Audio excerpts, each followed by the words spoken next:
இப்போ எனக்கு பார்த்தீங்கன்னா இப்போ 1.5 வருஷம் பாலா சார் ஒர்க் பண்ணக்கூடாதுன்னாரு. To again restart took me time. Though Sandeep is there, so he is my trainer.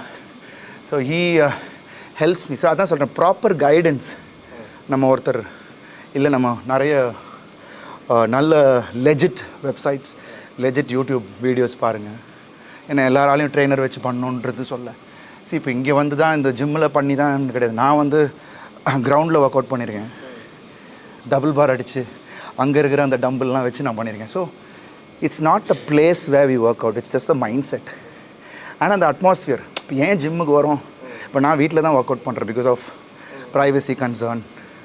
அந்த விஷயத்துக்கு அன்டைமில் நம்ம திடீர்னு will start working out. So அதுக்கு உடனே கூப்பிட்டு வில் ஸ்டார்ட், அது நமக்கு அது ஒரு இது. பட் எனக்கு என்னென்னா, அந்த பக்கத்தில் நம்ம ஒரு க்ரௌடு கூட ஒர்க் அவுட் பண்ணும்போது மோட்டிவேட்ஸ். அண்ட் அதுக்கு தான் ஒரு ஜிம் வந்து பண்ணுறோம். பட் எந்த ஒரு விஷயம் பண்ணாலும் கன்சிஸ்டண்ட்டாக பண்ணுங்கள். ½ அன் ஹவர் பண்ணுறீங்களா, டெய்லி பண்ணுங்கள். ஒரு நாள் பண்ணிவிட்டு அப்புறம் ஒரு 4 நாள் விட்டுட்டு திருப்பி பண்ணிவிட்டு ரிசல்ட் வராது. So that's what I feel. It's just that consistency will help you to keep your self fit. ஏன்னா இப்போ இருக்கிற காலகட்டத்தில் I think every one needs to be fit.